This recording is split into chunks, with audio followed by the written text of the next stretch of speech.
જય હિન્દ વિદ્યાર્થી મિત્રો, જય હિન્દ ગ્રુપ ઓફ સ્કૂલની યુટ્યુબ ચેનલ ઉપર આપનું હાર્દિક સ્વાગત છે। આ વિડીયો લેક્ચરમાં ધોરણ 11 ઇકોનોમિક્સ એટલે કે અર્થશાસ્ત્ર, જેમાં આપણે ચેપ્ટર નંબર 7 આજે જોવાના છીએ, બરાબર। તો દિવાળી પહેલાં આપણે 1 થી 6 ચેપ્ટર જોઈ લીધા, જે એકમલક્ષી અર્થશાસ્ત્ર હતું, બરાબર। તો એકમલક્ષી અર્થશાસ્ત્ર એટલે એક જ એકમનો ઉલ્લેખ થાય છે। જો માંગના અભ્યાસમાં જોઈએ તો એક ગ્રાહક હતો, પુરવઠાના અભ્યાસમાં જોઈએ તો એક પેઢી હતી, બરાબર। એકમ વસ્તુ હતું, વપરાશના એકમમાં જોઈએ તો વસ્તુ કે સેવા, શ્રમ અને બજારમાં જોઈએ તો શ્રમ એ એકમ થયો, બરાબર। તો એ એકમલક્ષી અર્થશાસ્ત્ર હતું, જેમાં આપણે એક એકમનો જ ઉલ્લેખ કર્યો હતો, અથવા તો એક એકમ જ શું કર્યું હતું, ભણ્યા હતા। હવે આપણે જોવાનું છે સમગ્રલક્ષી અર્થશાસ્ત્ર, બરાબર। તેમાં તો એક કોઈ દેશનો અભ્યાસ અથવા તો આખા દુનિયાનો અભ્યાસ, અથવા તો કોઈ એક પ્રદેશનો અભ્યાસ, કુલ રોજગારી છે, રાષ્ટ્રીય આવક છે, વસ્તી છે, બરાબર, બેકારી, ગરીબી, વસ્તી જેવી આર્થિક સમસ્યાઓનો અભ્યાસ કરવાનો આવશે, બરાબર। રાષ્ટ્રીય આવકની ગણતરી છે। એકમલક્ષી અર્થશાસ્ત્રમાં આપણે માંગ, પુરવઠો છે, બજારોનો જોયો છે, બરાબર। હવે આપણે જોવાના છે સમગ્રલક્ષી અર્થશાસ્ત્ર। તો આપણે આખા સમગ્ર લક્ષ્ય એટલે કે આખો એક કોઈ પ્રદેશ અથવા તો કોઈ દેશને આવરીને જે આપણે વાત કરીએ તેને આપણે આજે જોવાનું છે। તો 7મો નંબર જે ચેપ્ટર છે ભારતીય અર્થતંત્ર। ભારતનું અર્થતંત્ર કેવું છે? ભારતનું અર્થતંત્ર, તેમાં તેની રાષ્ટ્રીય આવક કેટલી છે, તેની બેકારી કેટલી છે, ગરીબી કેટલી છે, વસ્તી કેટલી છે, બરાબર। કૃષિની આવક કેટલી છે, ખેતીની, ઉદ્યોગોની, સેવાઓની, તેની આર્થિક સમૃદ્ધિ કેવી છે, એ આપણે આ ચેપ્ટરમાં જોવાનું છે। એટલે સ્વાતંત્ર્ય પહેલાંનું, જ્યારે આઝાદી મળી એ પહેલાં આપણું અર્થતંત્ર કેવું હતું, પછી આઝાદી પછીનું આપણું અર્થતંત્ર કેવું થયું, અત્યારે જે વિકાસ કરી રહ્યા છીએ આપણે, વિકાસમાન ભારતીય કહેવાય, આપણે વિકસિત દેશમાં ન કહેવાય પણ વિકાસશીલ કહેવાય, એટલે એનો આપણે વિકાસ થાય છે, તેના અર્થતંત્ર કેવું હતું તે આ ચેપ્ટરમાં આપણે જોવાનું છે।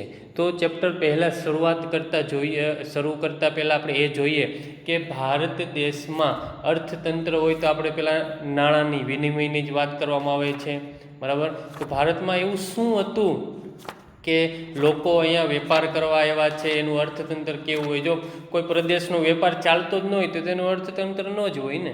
અહીંયા ભારતનો તો શું કેવો હતો, વેપાર ધમધોકાર ચાલતો હતો, તો તેનું અર્થતંત્ર કેવું હતું તેની આપણે પ્રસ્તાવના આપણે જોઈએ। તો શરૂ કરીએ પ્રસ્તાવના।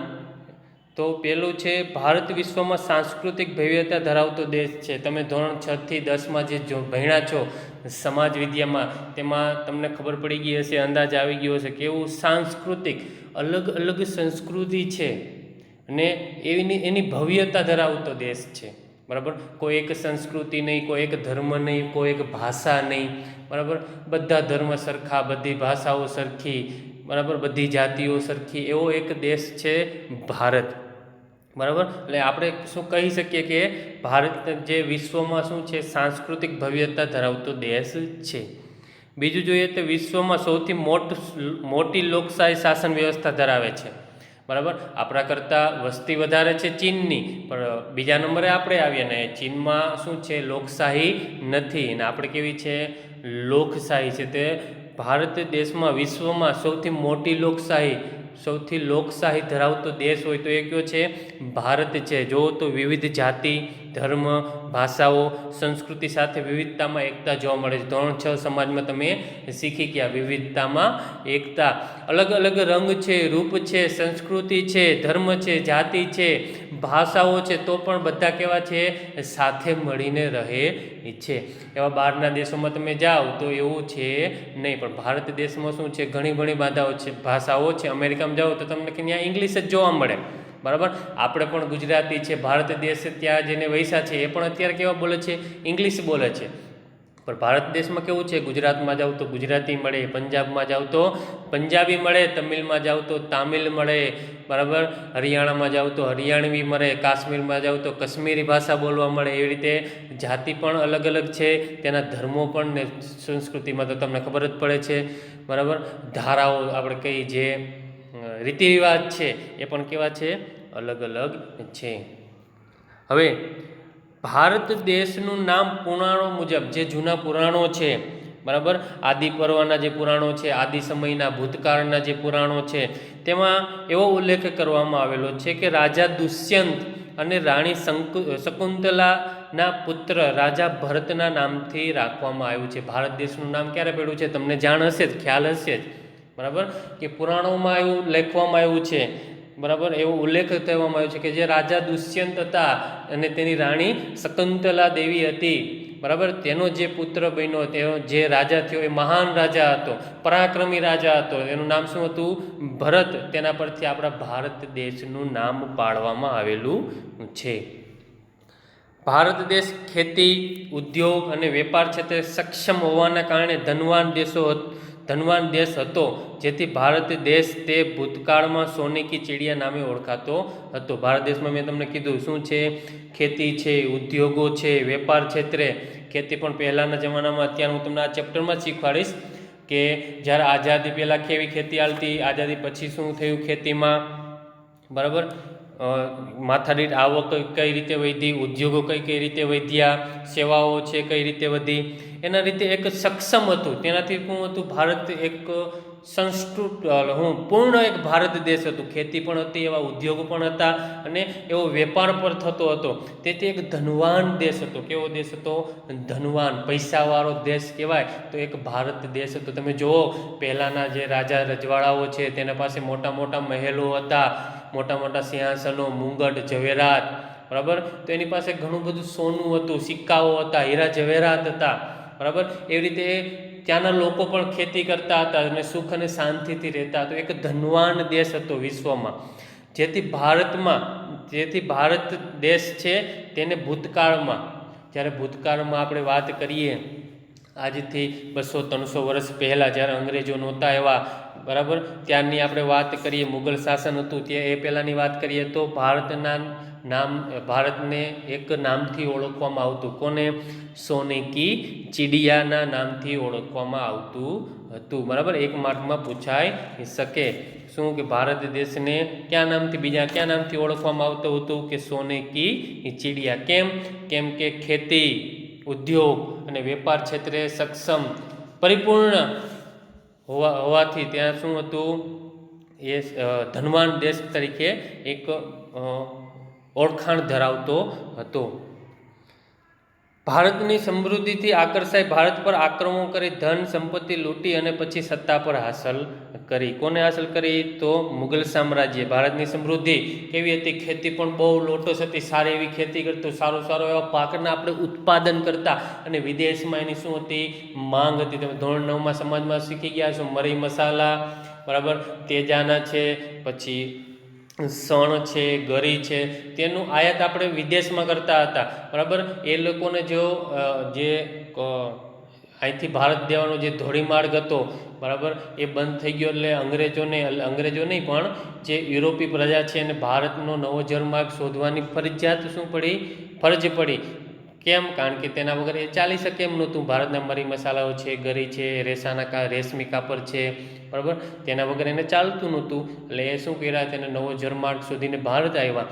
એ પહેલાં પણ ભારત દેશની સમૃદ્ધિ જે ખેતીમાં ઉત્તર વધારો કરતો હતો, વધારામાં વધારે ઉદ્યોગ હતા, હીરા ઉદ્યોગ હતો, કાપડ ઉદ્યોગ હતો. તમને એવું લાગે કે હીરા ઉદ્યોગ અત્યારે નહીં, પણ ત્યારે પણ હીરા ઉદ્યોગ હતો, બરાબર. વેપાર કરતો હતો. તેનાથી આકર્ષાઈને લોકો તેના ઉપર આક્રમણ કરતા. ત્યારે તેવું હતું, અત્યારે તેવું છે નહીં. પહેલાંના રાજા રજવાડા હતા, બહારના દેશના રાજાઓ એ આપણા ઉપર આક્રમણ કરે, આપણી પ્રજાને લૂંટી લે.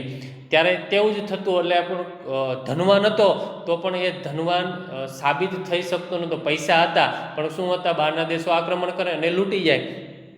ધન સંપત્તિની લૂંટ પણ કરી અને અમુક એવા જ રાજાઓ હતા તેને શું કરી? સત્તા પણ હાંસલ કરી. તે ભારત દેશ ઉપર સત્તા પણ ચલાવવા લાગ્યા.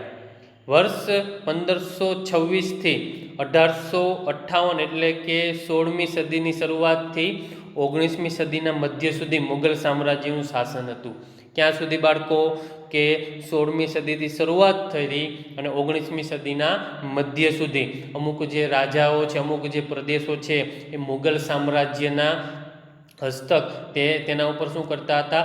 રાજ કરતા હતા, ખેડૂતોનો અન્યાય કરતા હતા, જે ઉત્પાદન થાય એ ઓછા ભાવે લઈ લેતા હતા અને જે વિદેશના વેપારીઓ હતા તેને મોંઘા ભાવે વેચી દેતા, એટલે એ પણ શું કમાતા હતા? પૈસા કમાતા હતા. એટલે કે આપણે કહીએ કે 1526થી 1858 સુધી જે અડધી સદી કહેવાય, દોઢ સદી કહેવાય, એ મુગલ સામ્રાજ્યનું શાસન હતું. પૂરા આખા ભારત દેશમાં કહીએ નહીં, પણ થોડા ઘણા એવા 80% જેવા પ્રદેશ ઉપર મુગલ સામ્રાજ્યનું રાજ્ય હતું. પછી એવું થયું, ભારત દેશમાં વેપાર અર્થે ફ્રેન્ચ, પોર્ટુગલ, ડચ અને અંગ્રેજો જેવા વિદેશી આવ્યા. તમને ખબર હોય તો તમે ધોરણ 9માં શીખી ગયા છો ભારતમાં બ્રિટિશ સત્તાનો ઉદય. બરાબર, જે તુર્કસ્તાનમાં આવેલું કોન્સ્ટેન્ટિનોપલ હતું, ઇસ્તંબુલ, ત્યાંના તુર્ક મુસલમાનોએ શું કરેલું હતું? જીતી લીધું હતું. પછી ભારતમાં યુરોપવાસીઓને મરી મસાલા વગર ચાલે એમ હતું નહીં, એટલે ફરજિયાત તેને શું કરવાનું હતું? નવો જળમાર્ગ શોધવાની ફરજ પડી. ને 1958માં જે પોર્ટુગીઝના નાવિક છે એ વાસ્કો દ ગામાએ ભારત આવવાનો નવો જળમાર્ગ શોધ્યો હતો. પછી ફ્રેન્ચ લોકો આવ્યા, ડચ લોકો આવ્યા, અંગ્રેજો લોકો આવ્યા, એ અહીંયા વેપાર કરવા જ આવ્યા હતા.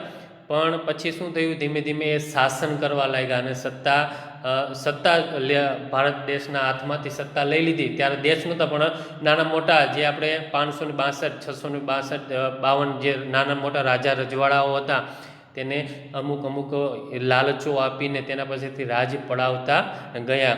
એવું તો ઘણું ખરું છે. બરાબર, અને મહેસૂલી નીતિ એવી ઘણી બધી હતી, સહાયકારી યોજનાઓ હતી. બરાબર, એ રીતે શું કરેલું હતું? ભારત દેશ ઉપર વિદેશીઓ સત્તા સ્થાપી. મુગલ સામ્રાજ્ય હતું, પછી ફ્રેન્ચ, પોર્ટુગલ, ડચ અને અંગ્રેજો જેવા વિદેશી આવ્યા.